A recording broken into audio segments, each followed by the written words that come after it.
CGB. I gotta be honest with you, buddy. I think I've failed you up until this point. And so I'm sorry. You're sorry? You haven't... Wait, you're doing it wrong. This is a YouTube video.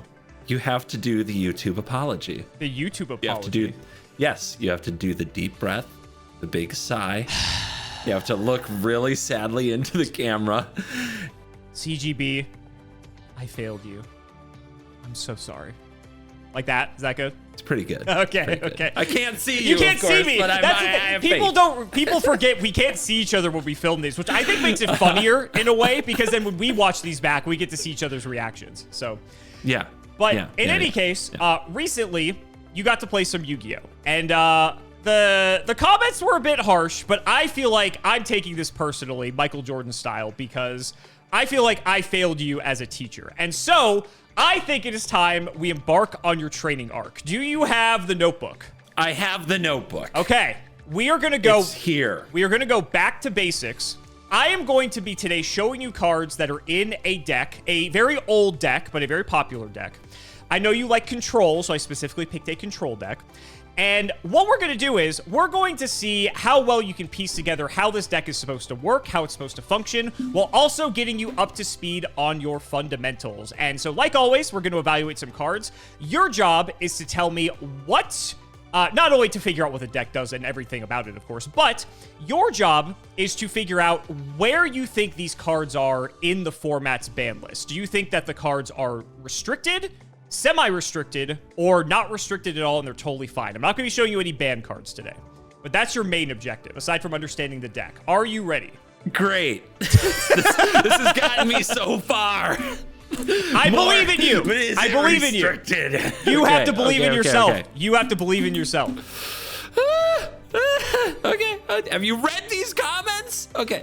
I believe in you. I believe in you. Okay. Okay. Here's your first card. Okay. I'm going to get into it, but I also have something I need to do first.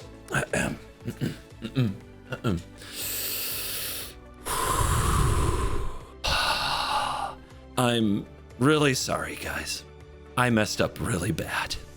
I got you guys to believe that I'm a Yu-Gi-Oh player.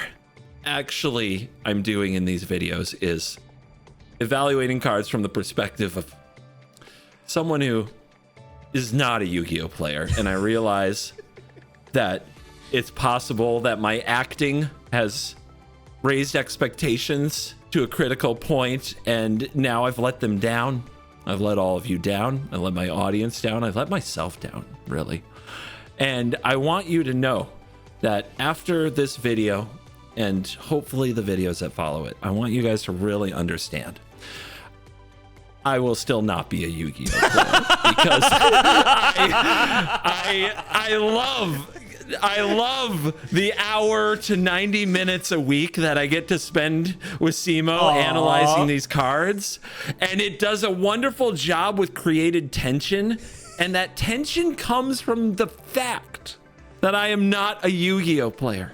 And when I am done with these hour to 90 minutes a week that I'm lucky to have, I spend the remaining however many hours in a week that aren't sleep and eat analyzing the thousands of magic cards that dump in my face every single day. There are Ninja Turtle cards that have been spoiled by the hundreds that I haven't even looked at yet, that there are already videos online and people want me to make videos about. I can't be a Yu-Gi-Oh player. I can't. And I'm sorry if you ever felt that I acted like I was. And to all of you who went to my Magic the Gathering Arena video the day after Raren's video of us playing Master Duel came out and hit dislike more times than I've ever received in the first hour of a new video because you didn't like the Raren video, thanks for the engagement. And that's my statement that I've prepared for today. Yeah, let's all remember, guys, we're here just to have a good time, okay? It doesn't have to be that serious. A card, a Yu-Gi-Oh card, Gravekeeper's Spy, level 4 dark, with attack of 1200 and defense of 2000. This is a spellcaster effect. The flip is to special summon one Gravekeeper's monster with 1500 or less attack from your deck. I guess we immediately learn that there are Gravekeeper monsters. You do. I will let you know you can evaluate this card. Write that down. You can evaluate this card in a vacuum, though. You do not have to know a single other Gravekeeper monster besides this one. Wow. So it's bringing out itself. There you go. That would be a good reason to limit it if they wanted to curb its power. So, how busted is it in the ancient Yu-Gi-Oh world to just have something that gets 3 of itself as a level 4, which you're using for summoning materials? I will let you know, this is before any of the other summoning mechanics existed, aside from fusion summoning, but that you don't have to worry about for the purposes of this video. So, for the purposes, what I want you to keep in mind is with old Yu-Gi-Oh, this is a deck from GOAT format specifically. So this is April 2005. This is very much like, I want to say if there's a analog to anything closely related to Magic in terms of the pacing of the game, it will be this. And so there's no like crazy wombo combo, like I'm going to do 40 plays in a turn type of Yu-Gi-Oh here. This is like I play 1 to 2 cards a turn. Maybe sometimes in the later game you have like an explosive turn where you're doing a little bit more. But for the most part, keep in mind that this is like very slow Yu-Gi-Oh, okay? This is wild because why wouldn't a deck run this becomes a question, or why wouldn't a deck run 3 of these in an environment at that pace to just always have something on board? Like it's like free value. Your game limits card draw pretty hard. This is free value. How bad is that though? I look at that and it's hard for me to picture, especially where the game goes in the future. Okay. It's hard to picture this being something that they would target in that way. Like Magic has had these. It could be 3. Yeah. Like it's reminding me of Squadron Hawk. Magic had a card called Squadron Hawk. At least you had to play it in a white deck, but it searched up 3 copies of itself. Oh, so it was it's kind of similar. 2-mana 1/1 flyer. Okay. It was terrible. But in the right deck, it was good because you combined it with busted cards and Jace the Mind Sculptor. You put 2 Hawks back on top of your deck and draw 3 cards, new cards, and then you shuffle, right? And then that's very interesting. Yeah. I want you to remember that for later, actually. I bet.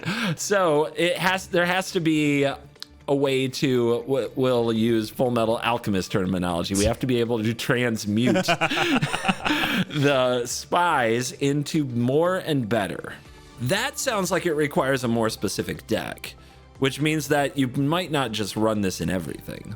Also, and frankly, it's not a terrible thing to have a card like this that gets more of itself so that you have something to do for a few turns while your deck's figuring itself out if it's moving at a slower pace. So they could curb this easily. It would be an easy knob to turn. Is this effect incredibly unique? Are there any other cards that just go get 2 more copies of themselves? Well, remember you're only getting 1 off of its flip effect, right? Unless you had a way to reflip it down and flip it back up. Yeah, then you play that one and then you flip that one. Well, right? that one will it's be like a slow burn. Well, that one will be special summon face up. You can't special summon it face down. It doesn't go to your hand, so keep that in mind. Oh, geez. Okay, then that's even more like, that's an even better guardrail, right? It's a bit of a guardrail. Gets itself, gets itself. Right. Yeah. There are some other cards that can fetch stuff from the deck.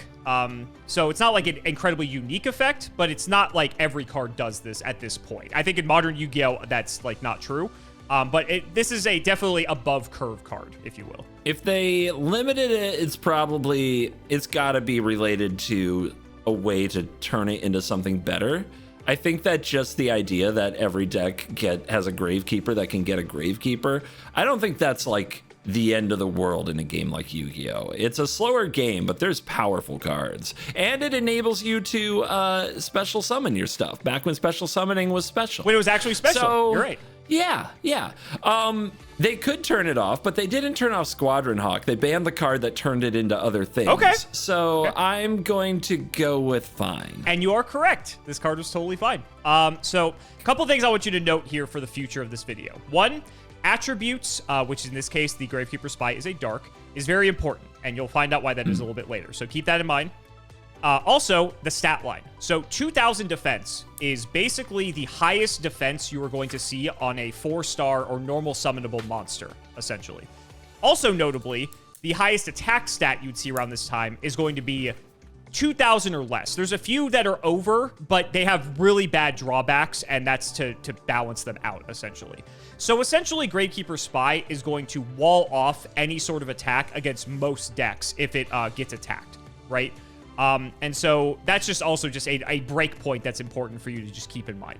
So aside from that, though, you're totally correct. This card's fine. Just being able to grab another copy of itself, it gets you a natural +1 in terms of card economy. And so, yeah, even if you don't really convert it, which I would say later on you would see Spy being converted more often, it just gets you more bodies, right? And that's not a bad thing, especially in a slower paced game, right? So you're right. You're starting off strong. Good job, buddy. Cool. I didn't panic when I saw value. Right. All right. No, I don't. And don't panic. I think one of the things from the rare videos is I think you just sort of like almost got overwhelmed and sort of like shut down a bit. I think in terms of slower, approachable, non-crazy wombo combo Yu-Gi-Oh, that I think it'll feel much more natural to you. So here's your next card. By the way, I blocked that out, so you can tell me anytime what happened in it. It's totally fine. That's fine. I have a completely blank space in my brain. That's fine. Dekoichi, the battle-chanted locomotive. Level 4 dark, 1400 attack, 1000 defense. Look at this funky purple face. We got demon trains in our game. All I think of is the train from Demon Slayer, man. It's honestly, I can see it. Yeah. Yeah. Machine effect, flip, draw one card. I'm gonna stop you there. One addition. I'm gonna stop you there. The rest of this card does not matter. Awesome. I'm saying, look how little reading you have to do in this video. Oh my God, it's beautiful. For context, I'll let you know. Thank you. My brain thanks you. Dekoichi is a vanilla, like 500 attack monster that has never seen the light of day. So that's why you can just flip, draw one card. That's what this does. Flip, draw one card. You should love this. It draws cards. Busted. Bad. Oh my God. Flip, draw one card. I mean, it's even like at a pace, you know? Right? Oh my. There's no way. Like, no, it can't be. How would you? Okay, how do we abuse it? We have to turn it over. Remember, nothing's banned in this video. Nothing's banned. I know, but for the content, Cimo, it could be restricted. It could be restricted. It could. I'm just saying. You have to still rule that out. It's very important to understand this. I may not be a Yu-Gi-Oh player, but YouTuber, you can't take that away from me. I will say the outrageous things for the engagement. Oh my God. Draw one card, then draw one additional for each blah, blah, blah. It doesn't matter. Insane. How is this dangerous? Is it dangerous? Is there any way to make it dangerous? Man, can you imagine it's your first time ever playing Yu-Gi-Oh and you have no rule book and no internet and you're just on the playground and you just keep turning this over again and again and again and draw your deck and be like, wow, that was easy. Keep that in mind for later. That was great. Keep that in mind for later. Okay, cool. Yeah, so like if there's, draw your deck if there's a combo that literally flips and unflips. If we're looking at some of these classic mechanics, then is this the problem? No, there'll be other flip effects that can be abused. This should be fine. And it is. This should be nice, slow, easy card advantage. It is. Let's go. It is. Dekoichi is totally fine at 3. I would say not every deck plays this card at 3, but it's just it draws you a card, and there are some synergies that are going to come up later as you see why this card gets played. You get to draw deeper into your deck. I will let you know Pot of Greed is legal in this format, so you'll be happy to know that. Which is why you might be interested in playing it. That's why. Okay. So let's move on. We got a lot of ground to cover here. So here's your next one. You might start to notice a theme with some of these cards. Is Pot limited? It is. Okay. Pot's never been in anything other than limited or banned. Understood. Magician of Faith is light, 300 attack, 400 defense. Is a baby, very small. Flip is select one spell card from your graveyard, add the selected card to your hand. Is there a particular spell card you'd like to add back to your hand? It draws 2. But dude, there's no way. Do you really? So I need to see something that tutors up the Pot of Greed before I consider this to be a problem, and then I still think the tutor is a problem. Okay, maybe we'll get there. As a comparison, there's a card called Regrowth, which is just 1 and a green to return any card in your graveyard to your hand. And in Magic, it's a very old card. It was from the very original set. In like vintage Magic, when Ancestral Recall, was restricted, which is 1 mana, draw 3, like Regrowth was also restricted. They just didn't let you have 4 copies of Regrowth, on the chance you drew your Time Walk or your Ancestral Recall, your cards that shouldn't exist. So regrowth was restricted for a very, very long time. And now is not, but so were even like bad regrowths were restricted. Now like Eternal Witness and such just get stuff back and you can run as many as you want. I know what some of these cards are now. This is great. Yeah, there is a world where Magician of Faith was restricted because they didn't ban what they should have. Like Pot of Greed? Yep. That is a world. It exists. If there's a way to reliably get your Pot of Greed, or if players just hated the effect of going against this over and over. There is a world where this is restricted, but I don't think it should be, especially since it's slow enough that you have to flip it to do the thing. So I am fine with. I want to call this fine. I don't believe it's restricted. You think the card that gets back Pot of Greed is fine? Final answer. Yeah, I do. And you're correct. It's fine. It is totally fine. It's at 3 copies. Later on, Magician of Faith does get banned, actually, because it is way too good. It's obviously 3 copies in modern Yu-Gi-Oh! But for older Yu-Gi-Oh! Magician of Faith was pretty crazy. Again, surprisingly, these decks don't play a full 3 copies. I think they only play like 2 on average. And there's reasons for that you'll see momentarily. But you're killing it. You're doing great. What seems to think about this guy? Yeah. Don't want to break the streak now. What do we got? The Knight Assailant. This one has a little bit more text, and both of these effects are relevant. True. Is a dark monster, shockingly, with a name like that, and is a level 3. Look at, dude, can I just say they don't make them like they used to? They don't. Attack 200? They don't. Who bothers tracking that? Okay. Also, I think old Yu-Gi-Oh! Art's way better, but that's just a personal preference. The art is good. Give me a borderless copy. That's what we need in the next set. Sell a million packs. The Fiend says, flip, target one monster your opponent controls and destroy that target. When this card is sent from the hand to the graveyard, target one flip effect monster in your graveyard except this card and return that target to the hand. I just realized I gave you the wrong copy of this card. The wrong copy? Yeah, well, that's so much for that. We sort of spoiled that part of it. I didn't realize that part was also errated. Here you go. Yeah, you need the good version. Okay. You need the good version. That does look even sicker on at least on whatever the old image is online. So let's see if we can identify the difference. Select one monster on your opponent's side of the field and destroy it when this card is sent directly from your hand to the graveyard. Return one flip effect monster from the graveyard to your hand. Notice the difference? I'm tempted to look back and I'm trying to figure out if I can do it without looking, but I don't know if I can.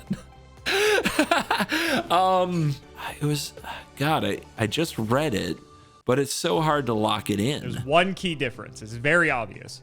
I think it was that you discarded something else, and this is you discard it. You have to send this directly from your hand to the graveyard. Nope, they both have to be discarded. They both have to be discarded. I didn't know that was coming. Oh, when this card is sent from the hand to the graveyard, target one flip effect monster in your graveyard except this card. Yep. Okay.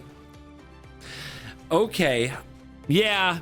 I guess the way this is worded right here is you get something else, but this has a flip effect, so it could get itself. There you go.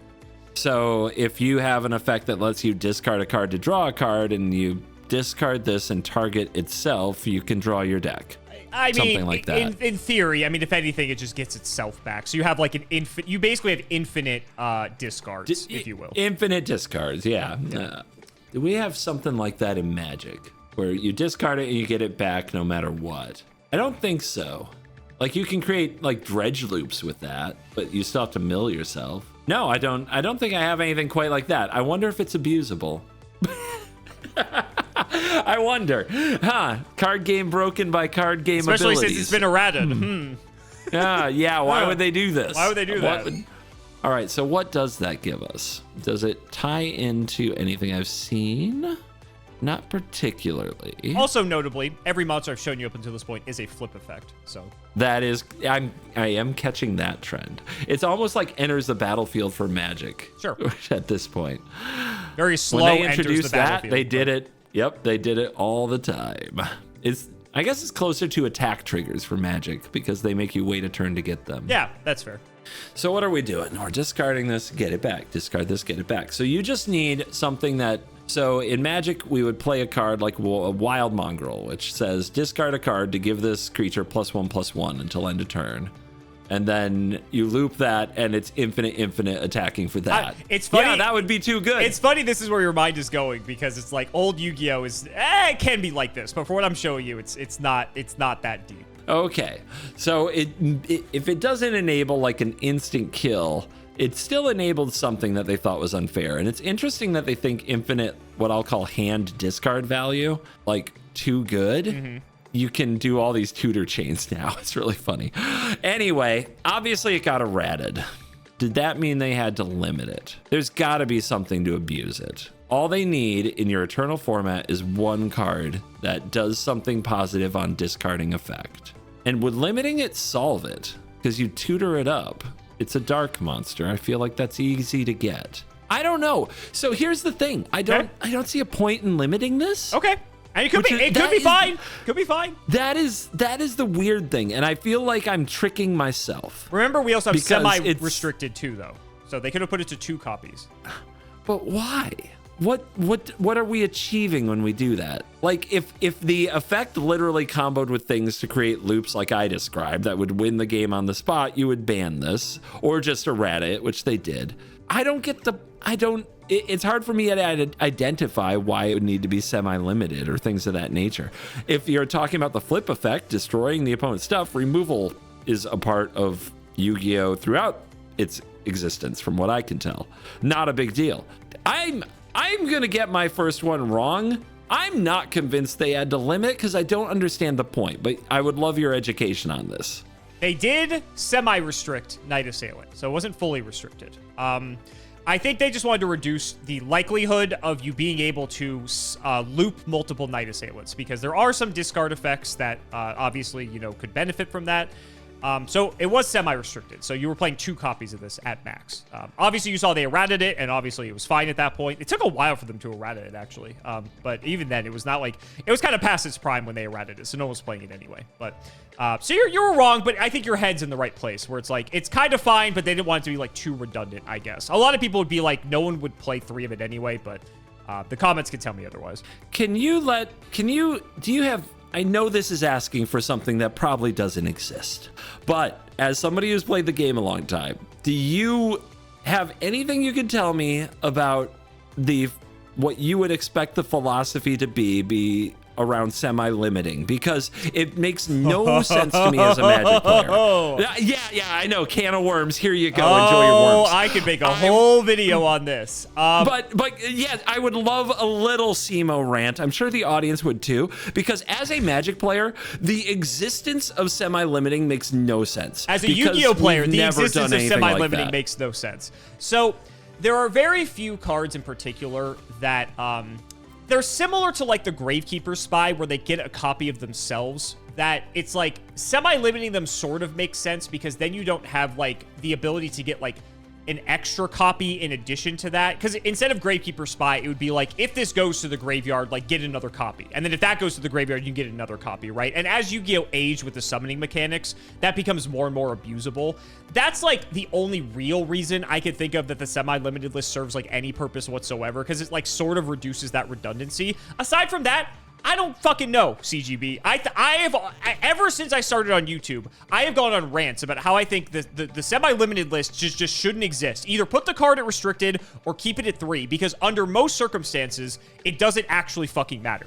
I like to say that it's like a quarantine zone for like when a card is restricted or banned. Sometimes they'll move it to semi-limit before they move it to unlimit, just in case there's like something that developers may have missed with some wonky combo.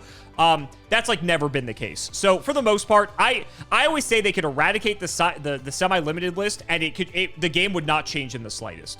So it beats me, to be honest with you. It reduces your consistency of a card by like 12%. Okay, whatever.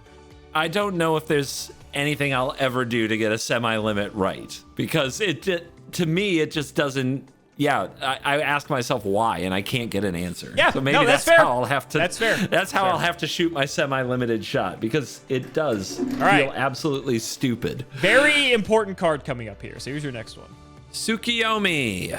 This is a level 4 dark monster, 1100 attack and 1400 defense. Spellcaster spirit effect. Cannot be special summoned. Interesting for a level 4. If this card is normal summoned or flipped face up, target one face up monster on the field, change that target to face down defense position. Once per turn during the end phase, if this card was normal summoned or flipped face up this turn, return it to the hand. Let's see if you can put it together. This card is normal summoned or flipped face up, target one face up monster on the field. During the end phase, if this card was normal summoned or flipped face up, return it to the hand. Well, you showed me flip effects that draw cards and remove things. And add spells back to hand. So it's a lot of value. It's clearly a lot of value. Like my Yu-Gi-Oh! Basics rules are like you can play one level 4 for free every turn. So you still have to get the other like flip monsters I've seen on the field. You have to play them. And then you also have to play this. So it doesn't just go brrrr. I'm telling you, I think you have this preconceived It's notion good value. Exactly. I think you have this preconceived notion that all Yu-Gi-Oh! Is like take 40 actions a turn. Old Yu-Gi-Oh! Is not like that. Old Yu-Gi-Oh! Is not like that. I'm looking for the broken thing. I'm sorry. My brain is now conditioned in these videos to just look for the infinite loop, the broken thing, or the like. I mean, you this can't is kind play of the an game infinite thing. loop in a way. So it's endless value from your flip effect monsters, and it probably messes with the opponent's monsters when it needs to. It's an engine piece. It is. There you go. Is that a bad thing?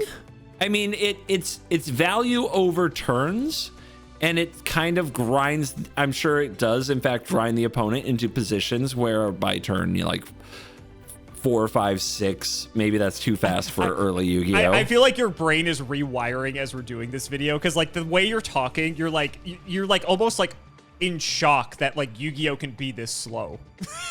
Well, I watched you. We did a thing. We met up in Portland recently. I watched you play for like a 40-minute game against another creator, and it ended with them decking. Yeah. And I was just like, what is... You're like, what is going this Yu-Gi-Oh? on? Why hasn't Simo showed me this Yu-Gi-Oh? And yeah, you would play like 2 to 3 things a turn and pass. And I'm like, that looks like a game I'd know. That looks playable to me. That's why I said this is the training arc. I'm opening your eyes. Oh God. Yeah. Because it was like, I didn't even play with you at the bar because I'm just like, that's too much. I can't do that right now. I had some content to make for another card game. It was like midnight, that to be fair. I had to remember, and it was like midnight. So yeah, but I was just like, that looks way too complicated because everything I've seen about Yu-Gi-Oh! Is insane. Reading the cards is insane. I understand all these cards, I believe. I think you do. This is value. Is that a problem? Is it a problem? I get. Is it? I get how you could play the game forever and the opponent's just falling behind and feeling bad. I don't see a problem with that. I'm the control mage. I think that's good gameplay. This is a control deck. Feeds This is a certain control people. deck. Love that for us. Let's go. So is this fine? Here's the thing. People are babies. Card game players right into the editor asking for the manager. All right, they're gonna complain. Oh God, it's too much value. It's unsurmountable. This isn't how things were meant to be. You're supposed to have to wait a turn to flip up your flip monster. I really don't like that they can do that. Here's the thing. I actually think we're okay, because until you show me a way to cheat flip monsters onto the field, even if this returns to hand, what we're talking about, since you can only play one level 4 for free per turn, if I understand this correctly, is you have to play your flip monster face down, and then the next turn you play this and flip it face up, which means the opponent let it live. Or you stop them. Either one. Get good. I don't know. Like, why would we have to restrict this? I don't see it. This is fine. This is great. In fact, this is beautiful. And you're right. This is fine. Tsukuyomi Yes! is fine. Now, I will say... I thought the crybabies would win. No. I was ready for it. I was ready for the Funny enough, crybabies to win. Tsukuyomi's only usually played as like 1 or 2 copies anyway. No one would ever play a full 3. Because it is a situational engine piece, like you said. But being able to, if you get in the situation where let's say you set a monster, during your next turn, you flip that monster up. If it's Dekoichi, you draw a card. If it's a Magician of Faith, you get back Pot of Greed or whatever. Then you normal summon the Tsukuyomi, flip the monster back down. Now, all of a sudden, if they attack into it or you get to flip it again, you have this incredibly powerful recursive engine that your opponent has to stop. Otherwise, the game just spirals out of control. And so those are like the types of edges you're looking to get your opponent into that you can really capitalize. Also, flipping Night Assailant to pop your opponent's stuff. Anytime they play a monster, it's just going to die. So that's another cool loop you can do with it. Tsukuyomi's an insanely good card. Did get banned later on, actually, because it was too good. But in this format, it is fine. Wow. So... just one thing really quick. Sure. Do you see the blue? I see the blue mana symbols. Oh, God. The upside down blue mana symbols. Oh, God. Here we go. Magic, on her shoulder. On the on her in the shoulder. armor. Yeah. And on her it's disc a sign. or whatever that it's is. It's a sign. On her CD, she has an all mono blue playlist in her hand. Like, dude, we're gonna rock. I may have found your new favorite card. Yeah. All right, let's continue. Here's your next one. Thunder Dragon. Well, obviously, this has to be busted. It's a dragon. Level 5. Oh, God, we've got a tribute summon. Light, 1600 attack, 1500 defense, Thunder effect. You can discard this card. Add up to 2 Thunder Dragon from your deck to your hand. Pog. Free value. Free. Okay, that could be too good. Because in Magic, I don't think they went so far as to be like I talked about Squadron Hawk. You had to cast it. The problem with Squadron Hawk is it was a 2-mana 1/1 flyer that you had to pay mana to cast. Not that a Mesa Falcon is bad or anything, but you know, let's just say in some formats you don't want to pay 2 mana for a 1/1 just to get 2 more of those in your hand. This, you just have to discard it. So all you need is something to trigger off a discard, or you just want fodder in your hand, or you just have a way to get a bunch of things back from the graveyard at some point. It's just free fuel, right? Like that's what this is. It's just free gas. It's free. Free is really good. I don't know if you know. I'm aware. I love that. I'm aware. I love that it still can't punch through the level 4 defender. That we showed. Let's just say you're never really summoning this guy. That's not true. Sometimes you would, but for the most part. Yeah, I have enough alarm bells on this. Like, just the fact that it's free fodder all the times. Something gets printed at some point that just makes this super, like, redundant. And it probably sows the seeds for future Yu-Gi-Oh! Where everything gets a thing that gets more things that does a thing. Very funny you say that. Very funny you say that. Yeah, I am thinking that, like, in this format, there's probably a lot of things you can do with this. There's probably cards that turn on or work better with monsters in the graveyard. Or it's just extra hand. It's just an extra card. Yeah, like, or just cards in hand. Yeah. Something makes you discard a card at random. Well, at least 2 of those random cards are more Thunder Dragon. Very interesting you say that. We're going to get to that momentarily. Very interesting. So I'm a card game player. I'm not a Yu-Gi-Oh player, but I do in fact play card games. And just getting 2 cards for 1 is for nothing, actually for actual nothing. In fact, an upside more than nothing, something in the graveyard. That's not fine. So did this get limited at some point? Is this where semi-limited exists? Or is it fine? Man, dude, I don't think free fuel is okay. Okay. I hope it's not at this stage. I hope it's not. If it just is, then, you know, now you did all this to like reacclimate me.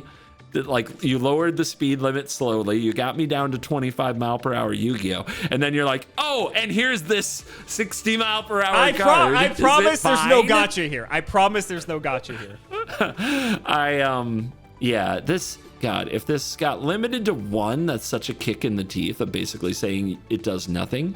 And if it got semi-limited, it's a lot worse. Like, it's a lot worse. I think semi-limiting does the job. I think I found my semi-limiting fixes this card. Final answer. Yes. This card's fine. Okay. It is okay at 3. Oh, it's okay. What the? Why would? Okay. This isn't busted. This has never been touched. You can do this. It hasn't. No, this card's totally fine. So it is a card that gets another card, or it gets 2 cards, I should say. So it is a +1 card economy-wise. That gives you fodder for some things to, like, you know, discard. So you have a free discard, essentially. It is a tribute monster. So at the end of the day, and it's also a very weak tribute monster. Typically, if you're going to tribute summon a monster, the baseline stat you're going for is like 2,400. There are weaker ones that have, like, better effects, necessarily. But Thunder Dragon doesn't do anything else, right? It just gets more copies of itself. It's pretty weak. Like, you notice it doesn't hit over the Gravekeeper Spy, notably. But the attribute, once again, is very important here, it being a light monster. And you're going to find out why that is when I show you the next card. But, yeah, it's... You got me. I don't know. I'm telling just you, picturing this in a deck that just wants fodder and more fodder. It's fine. It's fine. It's actually cool because they much later on, they made a Thunder Dragon archetype. So they, you know, gave people the member berries. So the whole gimmick of the archetype is you have to discard Thunder monsters like for their effect, which is what Thunder Dragon does. All of the Thunder Dragons have an effect to discard them to do a thing, and then that triggers like other effects, which is kind of cool that like they retrained this old monster from like 2003 into a whole deck. But yeah, cool and stuff, but help me. This is a stupid card. In my mind, you never cast this card. In my mind, you are never casting a dragon. A dragon, Simo. Do you know what it would be like to go watch The Hobbit and never see a dragon? You just throw it in the trash. Stupid card. I stand by it. Ban it. So now we're going to get into the payoffs of these decks. You've basically seen, I haven't shown you everything in the decks, but for the purposes of time, I'm trying to like shortcut some things here. So here is one of the payoffs for why you play this deck. Is it 2 more Thunder Dragons? Come on, where's the image? What are we doing? Whoa, look at this guy. Chaos Sorcerer. Yeah, this guy's got the fit. It's right. This is a level 6 dark monster with 2,300 attack and 2,000 defense and cannot be normal summoned or set. Must first be special summoned from your hand by banishing 1 light and 1 dark monster from your graveyard. Once per turn, you can target 1 face-up monster on the field and banish that target. This card cannot attack during the turn you activate this effect. Let me think. So, what's missing here? Must first be special summoned or set from your hand by banishing 1 light, 1 dark monster from your graveyard. Okay, so we're never tribute summoning this thing. You can't. It doesn't even let you. Yeah, we're never doing it. So, where's our light and dark monsters? We got Thunder Dragon. We just have free. This is why I'm mad. Oh, wow. We made some cards that you have to banish a light monster from the graveyard. I wonder what interesting options in hoops there are to get a light monster into your graveyard, one that you would also want to play. Oh, geez. I guess I'll just play Thunder Dragon. It discards itself whenever I want. It's funny you say that because historically during this time there are a lot of really bad light monsters. So like it's funny because Thunder Dragon's like actually objectively one of the best ones you can play. And that's why it's stupid. It's a stupid dragon that gets 2 more of itself that never actually get played. Just call it what it is. Just call it trash fodder. I mean, that's what it is. You're not wrong. Just call it that. So anyway, the designers, whatever you were doing, it's not right. It's not right. Look at this cool art. Look at this cool dragon. I don't want this to be trash. Yeah, it's not trash. It's good. We have magic cards called Thundermaw Hellkite. You know what they do? They come down, they wreck everything else on the field, and they swing for big damage. That's what a dragon should do. Imagine if Thunder Hellkite was, throw me in the trash, get tiny, meaningless benefit. Anyway, it's fine. It's fine. I can live with this. Yu-Gi-Oh's a great game played by great people. It's fine. Thank you. Thank you. And designed by brilliant minds. That I might disagree with, but anyway.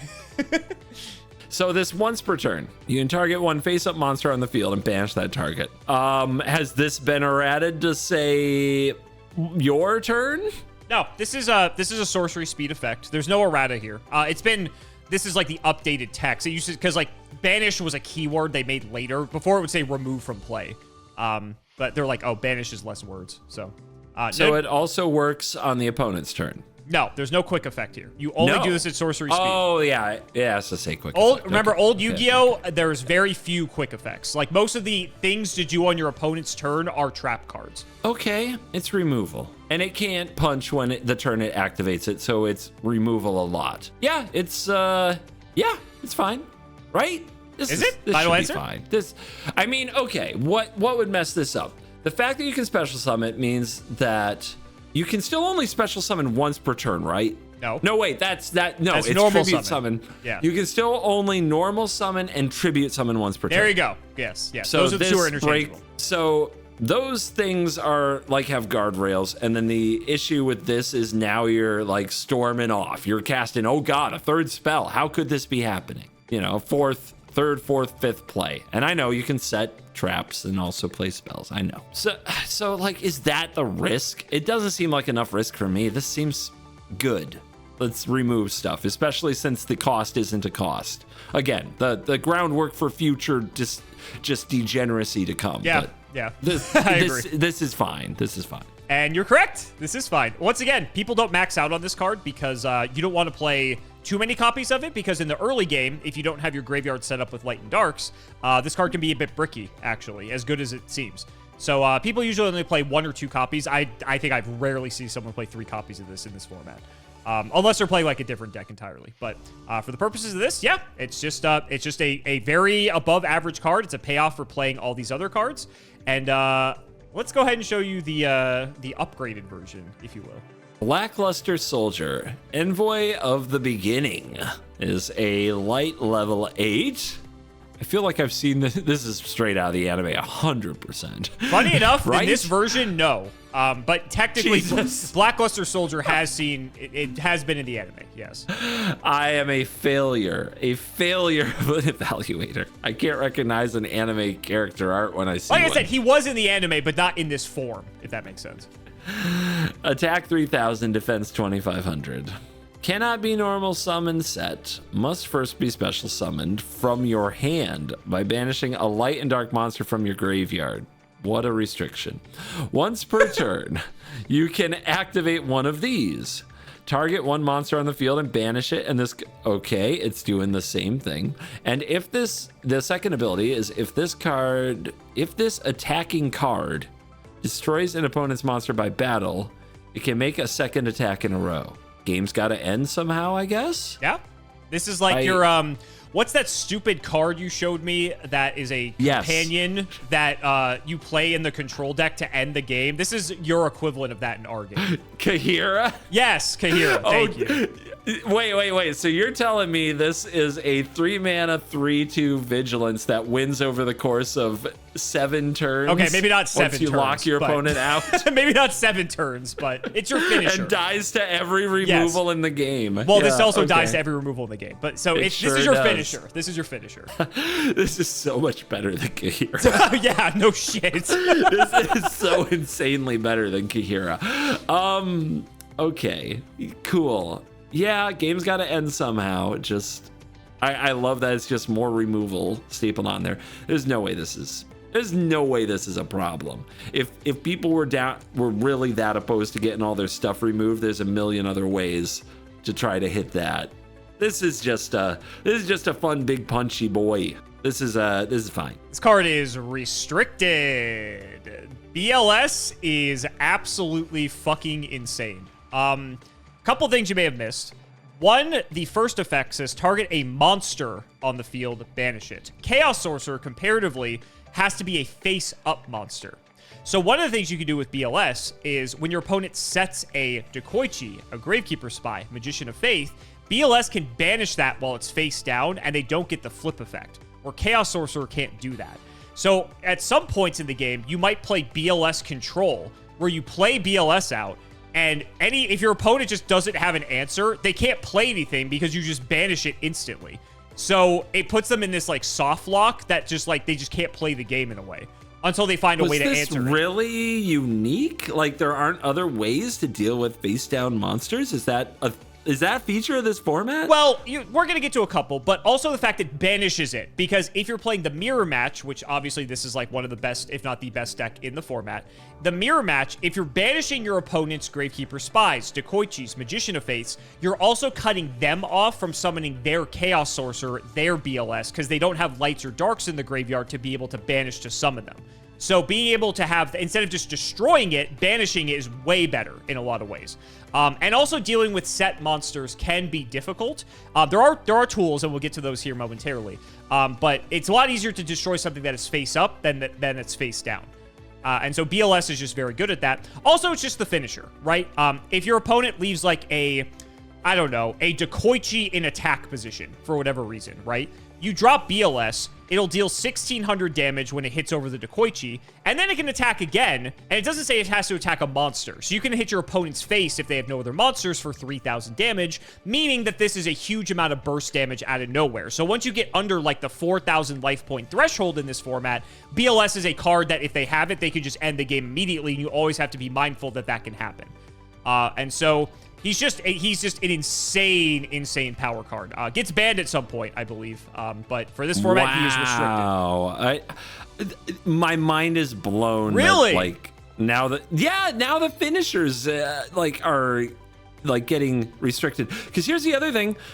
Is that just making people play better? Because I usually run only one big thing to end the game anyway. In my control if BLS decks. was at You're 3, gonna get all your cards anyway. If BLS was at 3, you would play 3. You would never. There would be no point to play Chaos Sorcerer if BLS was at 3, because it's just better Chaos Sorcerer in every single conceivable way. Just exile more stuff. It's great. Well, and you would just have go. bigger guys that can also just keep attacking and end the game. Like there's no way that card could be at more than 1 in this format. This is like this is like this is like fighting with Pot of Greed for restricted slot space. You know, I mean, it's insane. It's really good.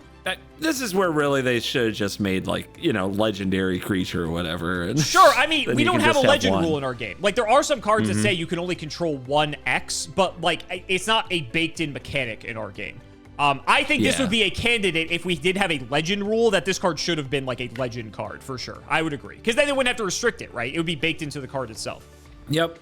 All right. Rules are annoying. Lists I are know. annoying. Rules Nobody suck. likes them. Rules are lame. Yeah. You guys all want to be Chaos Gremlins. Yeah. All right. That's how it works. So this is so we call them chaos cards if they are a light or dark attribute, because they feed these chaos monsters like Chaos Sorcerer and BLS. I'm going to show you a non-chaos monster here because it's relevant for some of the other cards you've seen. Tribe-Infecting Virus. Die, you little. What are these called? I have no idea what these are. I'll be honest with you. No, it reminds me of the thing that you get 3 of them and they are ugly. The scapegoats? Oh no, the Ojama trio. The Ojama trio. Yeah, the Ojamas. Die, you Ojamas. They are all beasts. They are all beasts. Yeah, get them out of there. Tribe-Infecting Virus. Wait, this is a monster? This is a monster. A virus is a monster. Yep. I guess it's alive. Man, that's interesting. All right. In Magic, there are cards like Engineered Plague, and there are cards like, Infestation, and there are sorceries and instants and enchantments. So it just really threw me that this is also a monster. Anyway, level 4 water and attack 1,600, defense 1,000, aqua effect. Discard 1 card from your hand and declare 1 type of monster. Destroy all face-up monsters of the declared type on the field. Beautiful. Awesome card. Sweet. It is. This card rocks. Absolutely. Yeah, Magic has had effects of this nature to just absolutely ruin card types. Typal decks have always been in Magic, and you guys definitely you steer your archetypes with the attributes of your monsters, right? So in older Yu-Gi-Oh, I would say, because we didn't have archetypes built into the game yet. Like Gravekeeper is one of the first archetypes that multiple monsters had the name Gravekeeper attached to them. Old Yu-Gi-Oh is more so play good stuff. And it was there wasn't really it was just play whatever stuff synergized together. I mean, I like also that it just has no downside whatsoever, since you always have a Thunder Dragon, or you always have a Knight Assailant. There you go. You're putting it together. It's just removal that for sure hits 1 type of monster and possibly hits a bunch of them. And since you play all flip effect stuff, you can play face down stuff. And if somebody dares try to confront you with face up stuff, you're like, nuke that. Right. I still have board. Also with Gravekeeper Spy, they have multiple spies. Now you have a way to clear them. So I'm supposed to look for, is there a world where this gets banned or restricted? The fact that it is, sorry, not banned. You know just what restricted. I mean. Semi-limited, or semi-restricted. That's what we're doing in this video. Yeah.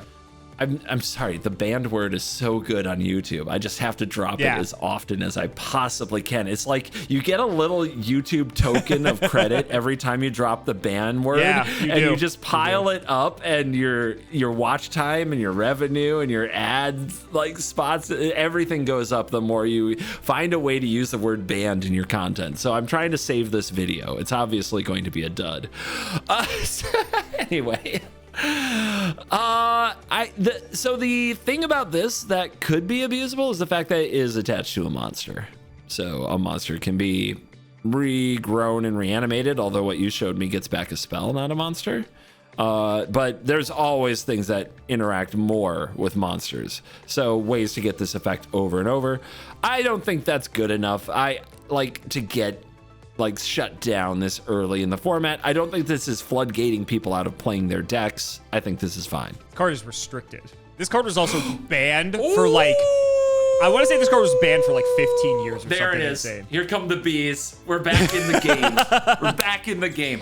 Yep. Put this on the thumbnail. Yep. Put fine question mark. There you Look go. confused. Yeah. Get people hopping mad. Let's do it. Like nowadays this card's bad, but in old Yu-Gi-Oh, Tribe was just insane because it also, something you may have missed, doesn't have the once per turn clause. So if your opponent has multiple monsters of different types, let's say they have a Blackluster Soldier and a Gravekeeper Spy on the field, you can pitch 2 cards called Warrior and Spellcaster and just nuke everything anyway. Sick. Yeah, which is what makes it insane. Okay. Which what makes it insane. And the fact that it's water and nothing else is, so it or doesn't aqua. nuke itself. It goes based off the type, so it's aqua. Yeah. Which nothing in old Yu-Gi-Oh, unless you're playing a water deck, which shocker is not good. So you had to play the Tribe-Infecting Virus to kill the Tribe-Infecting Virus, thus killing the Tribe-Infecting Virus? It can, yeah. It's ironic because if you can't Tribe-Infecting Virus your opponent's Tribe-Infecting Virus because they're both aqua, so they would kill both of them. So that's kind of funny. Yeah. That's how we deal with our problems. It's immune to itself. It's immune to itself, which is very fitting of the card, I guess. But speaking of free value here, we got a few more cards left. We're almost done. What do you think about this? Oh, I remember you. I think I've showed you this before. I think I have. Sinister Serpent. Yeah, level 1 water, attack 300, defense 250. During your standby phase, if this card is in your graveyard, you can return it to your hand. Yep. Discard. Tributing. Just free fodder. Anything. Yeah. Free fodder. Now I have to remember if this got limited or not. Because limiting it solves a ton of problems on this one. So maybe it was limited. The idea that you just kind of go either find or draw multiple of these and you're just but here, oh god, back in the day though, you do only get the 1 normal summon. But if they're in your hand, they're still fodder. Was this fine? There's a card called Nether Spirit in Magic that I think I talked about, Nether Shadow. These are just good cards that come back all the time, but they're bad rate. This isn't a big puncher. Sure as hell isn't gonna win any fist fights. Man, it's just free stuff fine. So let's look back at what's free stuff. The flip one was fine, but this isn't a flip. The Knight Assailant was not fine. What are we doing with this card here? It's not light or dark. We're discarding it to the virus. That's limited. What are we doing with this card? I'm sure we'll find things to do with this card, but yeah, you'll see a few. In the spirit of this deck, we're not doing anything yet with this card. Interesting. I mean, maybe the good way to play this is just 1 so that you don't risk drawing a bunch of these and them doing nothing. Okay. I want to say fine. Maybe it was? I can't remember our discussion. In the context of this, I don't see the breaking synergy here. I just see tribute fodder and, so I'm looking at the format, as you do, and they want people to take game actions. They want people to be able to summon big things. They want people to be able to play their game. This isn't light or dark, so it doesn't tie into the other effects I've seen in this deck. So it's not like we're abusing that water effect. It even survives the virus. I can't do it. I can't do it. I can't limit this card. Okay. Not right now. Not with what I've seen. I gotta say it's fine. We'll put a pin in it for now. I'll come back to Serpent. Let's show you, we haven't shown you any spell cards. Okay, so Pot of Greed. You're familiar with that. There's a trinity of spell cards in this format that are called the Trinity. because they are probably the best spell cards that are in the format. So Pot of Greed's one of them. Here's the other one. Graceful Charity. Yep, busted. I remember. Limited. Yep. You guys have your own power 9. You have your power 3 here. Yep. Draw 3 cards, discard 2 cards, busted for free. And absolutely. now you're seeing every deck would run all of them. Now you're saying maybe that Sinister Serpent has a role in the deck potentially. If you specifically have easy paths to Graceful Charity. Like, do you run 4 serpents because you have 1 Graceful Charity? I still need to see something else. Okay, sure. But yes, you're right. Graceful Charity was limited. Here's the final piece of the Trinity. Delinquent Duo. Dear God, it's us. It is us. This is... You're the blue one, I'm the pink one. Somebody, can we get an altar on this? I'm sure Gareth can do that just fine. Nice. Pay 1,000 life points. Your opponent discards 1 random card. So I'm going to right away say that, like, I'll read the rest of the card in a second. But if this is in every deck, of course, just having a piece of trash in your hand becomes better. Okay, you're figuring it out. And if they have any other cards in their hand, discard 1 more card of their choice. Oh my God, it's exactly Stupor, which was a sequel to Hymn to Torok, but it's free. Both those cards were busted as hell and ruined Magic games. Interesting. And you had to pay mana for them. Interesting. They don't make those cards anymore. I'm shocked, truly. I would say that about Yu-Gi-Oh, but they basically have baked Delinquent Duo into other cards, unfortunately, as the game has progressed. Video hijacking. Hymn to Torok. The year is 1996. Oh, here we go. It's my first pro tour, my first foray into tournament magic. Hymn to Torok is black. Your opponent discards 2 cards at random. Pretty 2 close. mana, Pretty close. 2 cards at random. Yep. And I am feeling great about my opening hand with a perfect mix of spells and lands, but I don't have a turn 1 play. But on turn 2, I have like Double Dark Ritual into a 6-drop. So basically, I'm going to cheat out a big monster. My opponent's going to hate it. Okay. I am about to win the Pro Tour, baby. And my opponent goes turn 2, Hymn to Torok. I randomly discard both of my remaining lands. And I never draw another. Oof. I cast 0 spells. I take 0 game actions for the rest of my first game of tournament magic at the Pro Tour. Awesome. Great time. Yep. And here you are today. That's when I realized Hymn to Turok, good card. Yeah. It was a bad time to learn that because I got hymned, unquote, several times a tournament over the next 2 years before they did something about it. Interesting. Yeah. So yeah, this is the most this card is extra special limited. Thank you for showing it to me and bringing back terrible memories. You're welcome. Also, note Magician of Faith with the Trinity at this point. I will go check Magician of Faith. Oh, Magician of Faith says get a spell card from the graveyard and get it back, which could in fact be discard your shit. Nice. I bet that's fun to play against. So now you're also seeing the point of having the trash in your hands, because since Delinquent Duo is a card that every deck is playing in this format for the most part, then if they hit a bad card with the random card, because the difference is it's a random card, but then your opponent gets to pick the second one. And that's actually not the worst, because sometimes you want to get rid of like a light or a dark because it turns on your chaos monsters. Maybe you pitch something like a spell that you know Magician of Faith can grab back, right? So there is some strategy, at least with that part. But the random discard is always the worst, because this is how you can hit like a BLS out of their hand, and then that means that card's basically gone for the remainder of the game. There's but if you hit a Thunder Dragon, you feel really bad about it because they want the Thunder Dragon in the graveyard anyway. So definitely a high variance card for sure. Most of the time it's insane, and if it gets open, then it's great. But the longer the game goes on, the worse this card can get, because if your opponent starts sculpting their hand and like adding they'll purposely keep Thunder Dragons in hand so that they don't, as like a deterrent from your opponent using Duo, because then that way there's a pretty good likelihood that the hit's not going to be good. Right? So there are some mind games with this card, for sure. Okay. Now I've seen this card, and I've seen your special 3 cards. We talk about, like, Sinister Serpent again, as well as, like, the rest of the things we know. And I know the video is to figure out if something got limited, and obviously the duo's limited. Yep. 100%. Not even gonna discuss that. Got banned after this format and never got unbanned after. Good call. Well done. Bravo. Yeah. Figured it out. Solved it. Now I look at the Serpent, and here's my thought. You can't limit the Serpent. You need it. Interesting. Okay. It's fighting the good fight. It's the good guy. Okay. It's trying to keep your hand from getting apocalyptically destroyed by Mr. Ooh, I mulligan to Delinquent Duo 3 games in a row. What if their hand got destroyed? Card destruction. I remember this one. Spell card. Both players discard as many cards as possible from their hands, and then each player draws the same number of cards they discard. Awesome.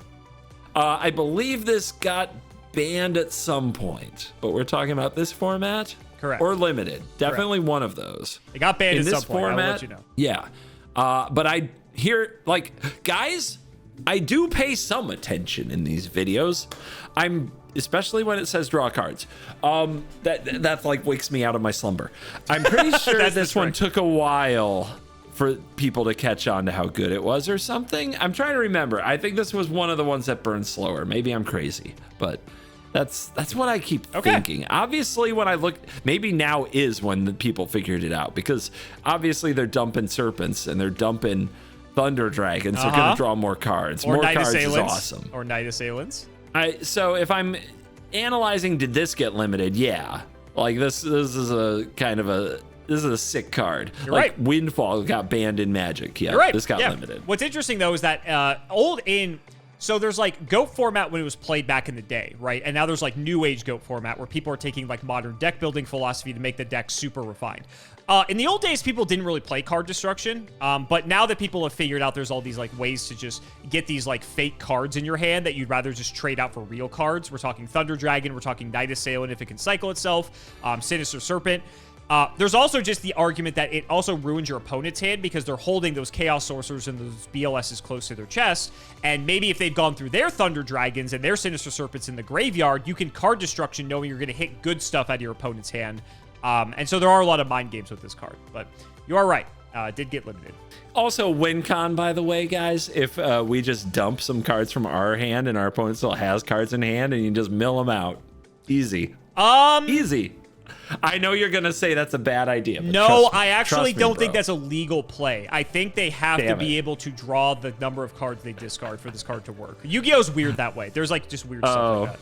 All right. If I make my Magic opponent draw 101 cards, they just lose on the spot. So Couple left. Whatever. Couple left. Nobleman of Crossout is a spell card. Hi. White Knight coming through. Is there a whammon that needs defended? Here we go. Target one face down monster on the field, destroy that target, and if you do, banish it instead of sending it to the graveyard. Then, if it was a flip effect monster, both players reveal their main decks and banish all cards with that monster's name from both decks. Cool card, huh? What an awkward card for this deck. Target one face down monster on the field. You can destroy your own if you want to just terminate the opponents. You could. That is a legal play. I wouldn't recommend it, but doesn't you sound could do great. That. Yeah. Oh my gosh. So already it's like just from the amount of flip effect monsters I've seen, it's like, yeah, this is playing a role. It reminds me of, this is such a stupid thing to say, but like watching early Hearthstone footage, like the very, very early Hearthstone, like the first Hearthstone Worlds, like people ran this Harrison Jones card, which was just a minion you would throw on the field to destroy an opponent's weapon, and it looks really narrow, but it made it in the top tables because like it was a smaller format. Yeah. And it was much more likely that people played the best weapon they could find because it was just good.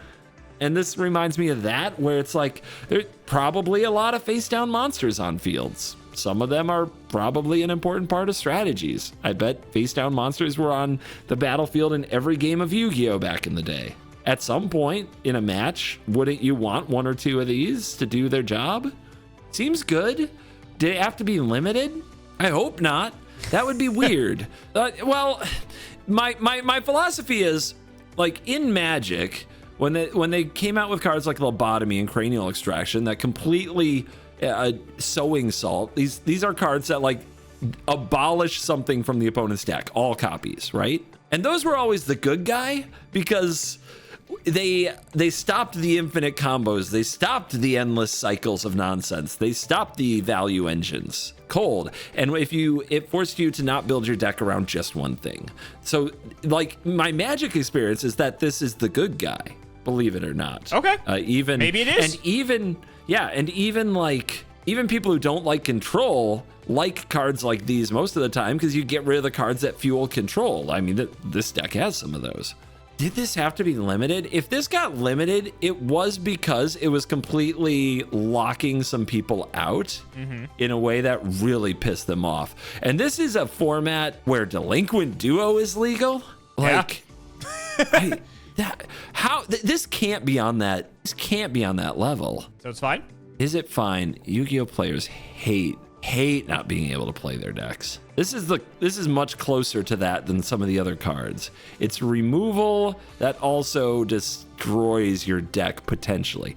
The thing that I don't know, I know have a lot of face down monsters in my deck. I'm not positive how many are in other decks. I will say for the most part in old Yu-Gi-Oh, you're going to have a suite of targets for this. Yeah, the fact that you're banishing from your own deck is scary unless that card is already in your hand because it's not checking the hand. Correct. It does not check the hand. Very perceptive. And you say, and the rules are in Yu-Gi-Oh that you go through your own deck and banish from the deck, not you get to search your opponent's deck for the cards because that's how the cards work in Magic. You get to look at your opponent's deck. Yes. Oh, you do. You do. Oh, this is limited. The hand knowledge, Simo. The hand knowledge because you just reverse engineer what's in their hand. And it's over. You win. How will they overcome that? You know what their face down cards are. You know what's in their hand, and you have to spend half an hour doing it. Yeah, this got limited. I'm going with it. I'm rolling with it. I don't think it should, but it was. It did get limited. Yeah. Nailed it. But semi-limited. Motherfucker. Okay. Why? I don't know. I got to be honest. I don't know. I don't think people would play 3 of this even if it was at 3. It's a really good card, obviously. There's plenty of flips. Cool interaction you may have missed. Tsukuyomi can flip the opponent's monster face down, and then you can knock it to banish it. So if they have like a Chaos Sorcerer or a BLS that they left on the field, that's a cool play you can do as well. The look at your opponent's deck thing, yes, that's what the card says, and you can do that. Modern Yu-Gi-Oh, like if you're playing, not modern GOAT format, excuse me. Playing this like in an actual tournament, people don't really look at each other's decks. You may take like a quick look through, but like you won't like spend 5 minutes trying to map out their whole hand, right? Why not? Because it just takes time, and it's just like... So? You're right. Control mages. They are. You know what? You're right. Yu-Gi-Oh just needs to just suck it up and be like, if I want to take 5 minutes to look at my opponent's deck, I'm going to do it. Dude, you're lucky. You guys are really lucky. The spikes haven't found Yu-Gi-Oh yet. There's Apparently no sweaty nerds. Oh, no, there are sweaty nerds that try to... They try to do that. Clearly they're not. They try to do that. If they were... Yeah. Yeah, if they were, they'd all be doing it. That's fair. Yeah. That's fair. Yeah. It turns out your game's not that spiky yet. You're lucky. It's not. Enjoy that. It's not. All right. I got 2 quick ones left here. You remember this one. Snatch Steal. Maybe I remember this one. Spell. Equip only to an opponent's monster. Take control of the monster. Okay. Once per turn during the opponent's standby phase, they gain 1,000 life points. This better have been limited. It was. It's like the best removal spell ever made. Basically, oh my god. So if your opponent leaves like a BLS on the field, obviously, that's why you use it as a finisher, because you do not want to leave BLS on the field in case Snatch Steal is still not in their graveyard. Because then you're gonna get cooked because they can steal your BLS and then summon their BLS, and then it's just you're dead. What a nice game within a game. Exactly. Let's go. Also with Nobleman of Crossout, similarly, once you see your opponent has used most of their Noblemans, now you know your flip monsters are all safe, right? So now you know that you're not going to lose every copy of them in your deck. And that's really important because again, it banishes. If you banish like Magician of Faith, right? All those light monsters are now cards that wouldn't be able to go to the graveyard. You may have less light monsters to summon your chaos monsters, right? So depending on like what gets hit by Nobleman, the game sort of changes the way that you play it because you may not have access to certain cards. This is also where cards like Sinister Serpent can be okay because you can set Sinister Serpent. It doesn't do anything, right? But like if they knock Sinister Serpent instead of a flip effect monster, you got them to like bait out a Nobleman, so now your flip effect monster will stay on the field, right? So there's like that interaction there as well. And Snatch Steal, another cool interaction with Tsukuyomi. If you Snatch Steal your opponent's monster and you Tsukuyomi flip it face down, the Snatch Steal is no longer, it falls off because it's like an enchantment.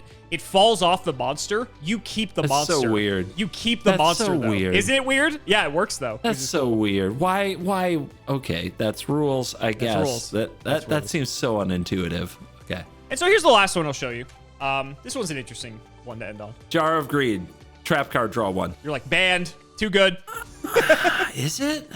I that would be the content brain. It's just a cantrip. It's just a cantrip. This is the kind of thing, though. It's not anymore because traps are slow. But back in the early days, this is exactly Urza's Bauble. Urza's Bauble is an old magic card. 0 mana artifact. Sacrifice it. Oh, this would get banned in Yu-Gi-Oh!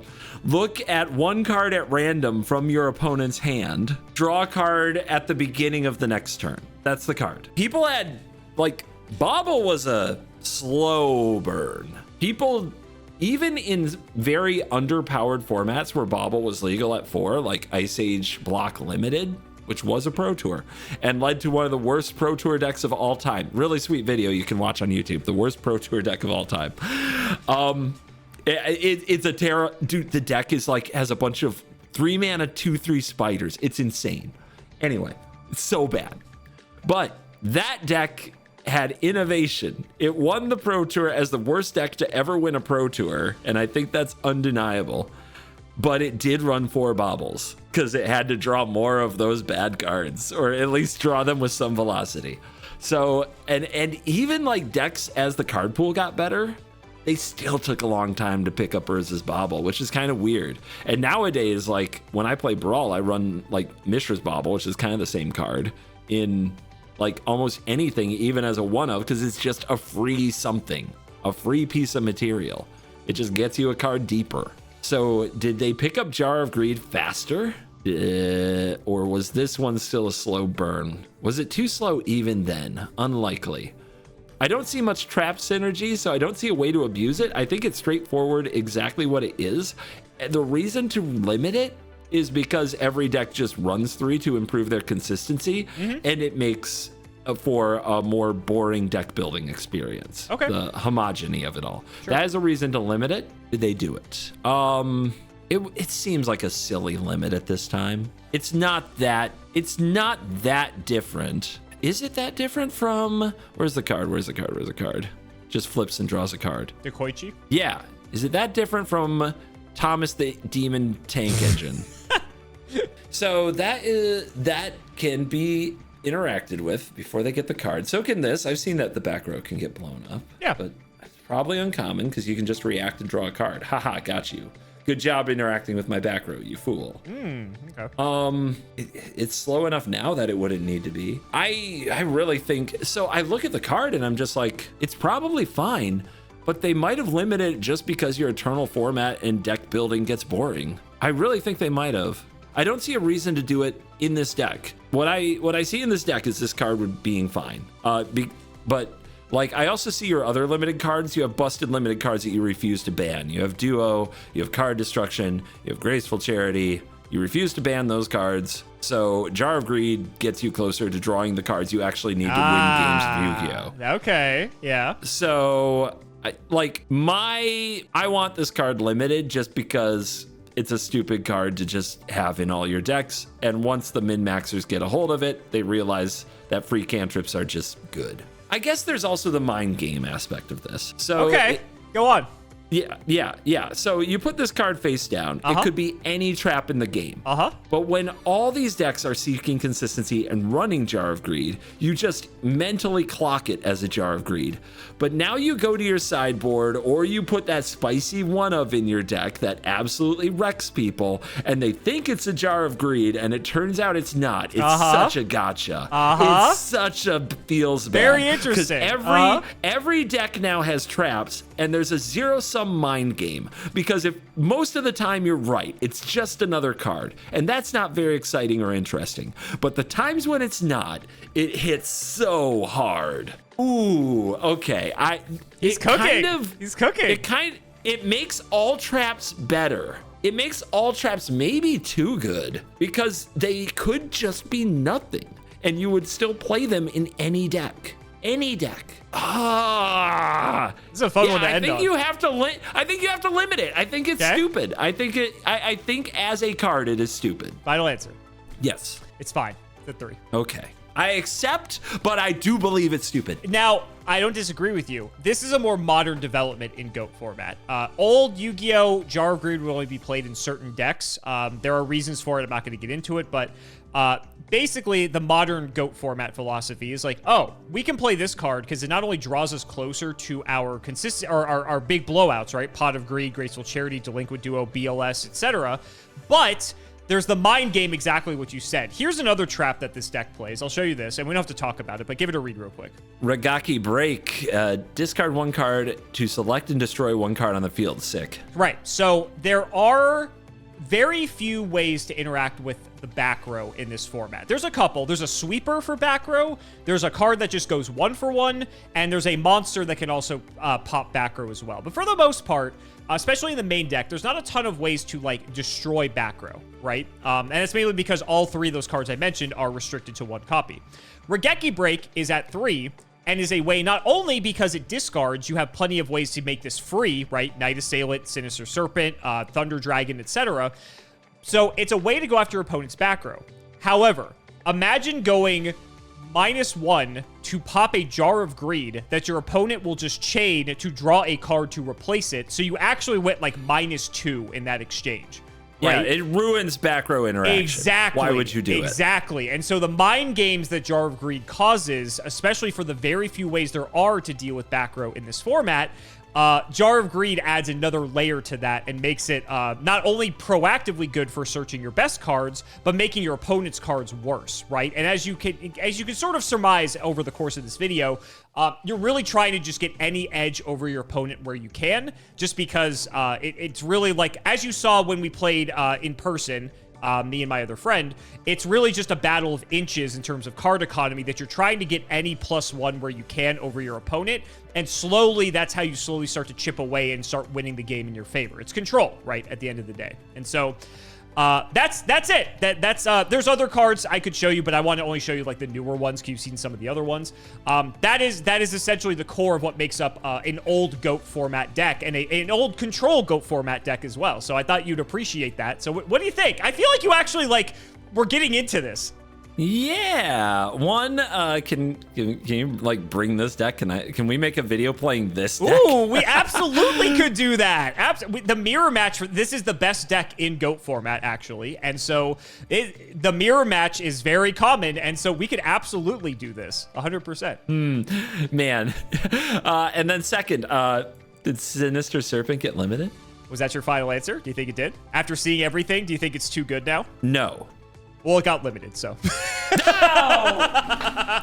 So they banned Sinister Serpent because it was too good, actually, and then they ended up eradicating it, and it was awful, so no one ever played it. But very good card in old Yu-Gi-Oh! For sure.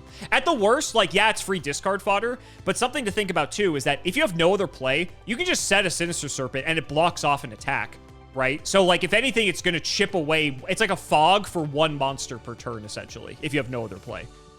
So it's that's pretty good because it just buys you time to find something else to do.